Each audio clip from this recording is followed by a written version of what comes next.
Bonjour à tous, c'est Edjohan et aujourd'hui on se retrouve pour parler de l'arrivée de Donnarumma au PSG et on va voir ensemble justement si par exemple c'est une super recrue pour le PSG ou par exemple est-ce que le PSG aurait dû miser sur un autre joueur. Alors Donnarumma c'est qui? Donnarumma c'est le gardien d'Italie voilà, qui a remporté l'Euro 2020 et qui a été élu en plus meilleur joueur du tournoi, donc je pense que déjà grâce à ça, ça lui a permis à mon avis de pouvoir négocier peut-être un petit supplément dans son salaire parce que quand on finit meilleur joueur d'un tournoi c'est quand même pas rien, surtout l'Euro 2020. Donc, je pense que pour lui, ça a été encore plus bénéfique et il a eu raison justement d'attendre la fin du tournoi pour signer son contrat. Ça lui a justement peut-être permis de pouvoir négocier des choses en plus. Alors, après Donnarumma, c'est un joueur que Leonardo suivait déjà depuis quelques saisons, mais il n'est pas arrivé au PSG avant parce que avant la dernière saison qu'il a fait au Milan AC, c'est vrai que j'ai regardé un peu ce que Donnarumma faisait et on va dire que c'était pas non plus un top gardien, c'est-à-dire que c'était un gardien peut-être en devenir, prometteur plutôt, parce qu'il était encore très jeune. Mais voilà, il n'était pas meilleur que, par exemple, à l'époque, il y avait Trapp ou Arbeloa. Voilà, il avait pris comme pas mal de buts. Voilà, parce que la défense du Milan AC n'était pas exceptionnelle. Mais là, cette saison avec Milan, il a vraiment été très bon. Alors, le problème qui se pose au PSG, c'est qu'il y avait déjà Navas. Navas qui les a quand même sauvés cette saison, qui grâce à lui, justement, ils ont pu aller loin en Ligue des Champions. Je pense que sans lui, ils n'auraient pas été si loin. Et en plus, et au championnat, il a quand même fait souvent des arrêts, les arrêts qui les a souvent sauvés. Je pense que sans lui, ils n'auraient pas fini deuxième parce qu'il y a beaucoup de matchs où ils ont concédé beaucoup d'occasions contre des petites équipes et que Navas il fait les arrêts qu'il faut justement pour soit arracher le match nul ou des fois même gagner. Donc c'est vrai que Navas les a beaucoup aidés. Donc je trouve ça dommage par rapport à lui justement de lui faire ça parce que je doute que Navas reste dans la mesure où il est parti du Real Madrid parce qu'il était en concurrence avec Courtois. Et là, il avait déjà annoncé que si Donnarumma venait, il risquait de partir.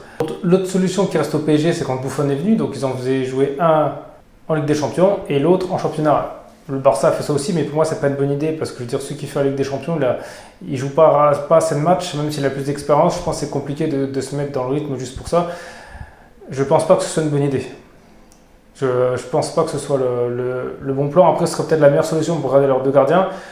Après, à voir, est-ce que Navas partirait? Parce que ce qu'il faut voir actuellement, c'est que Navas, c'est quand même prendre l'âge. Et je veux dire, je ne vois pas dans quel club, on va dire, du même standing du PSG pour aller en tant que titulaire.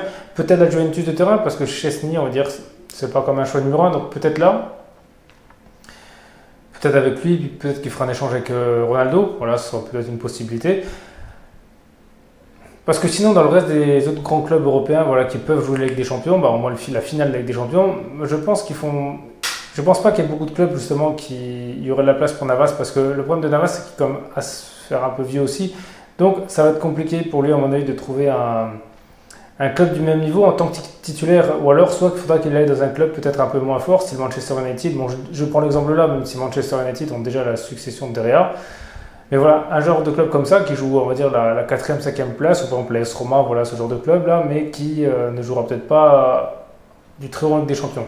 Donc voilà, c'est pour ça que lui il se trouve dans une situation difficile, à moins que justement Donnarumma fasse beaucoup d'erreurs, parce que le poste de gardien de but, c'est que c'est assez compliqué quand même à jauger quelqu'un, dans la mesure où c'est pas comme un joueur de chance, par exemple il faut des matchs, il se passe rien, il peut rien faire. Donc c'est vrai que c'est assez compliqué.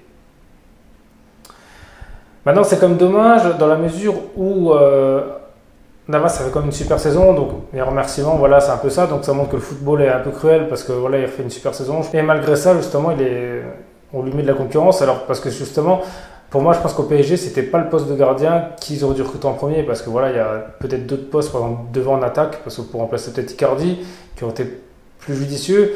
Ils ont même fait du milieu de terrain, ils avaient déjà 7 joueurs.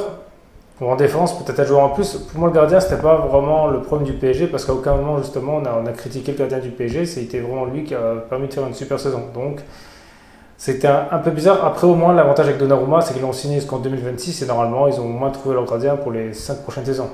Donc, certes, c'est une bonne recrue, mais au détriment de Navas qui avait fait une super saison. Donc là aussi, à voir comment ils vont gérer ça.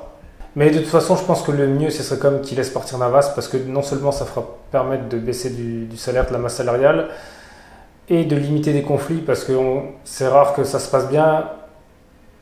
En général, quand il y a des choses comme ça, à moins que Navas accepte de rester que pour l'argent, mais au moins, justement, le PSG, il serait peut-être gagnant et justement, il n'y aurait peut-être pas de concurrence pour Donnarumma et qui pourrait justement, on va dire, avoir plus de confiance. Ou alors, justement, si par exemple, ils auraient dû pas le recruter du tout et qu'ils auraient dû peut-être mettre l'investissement dans un autre joueur qui aurait peut-être été plus utile au PSG.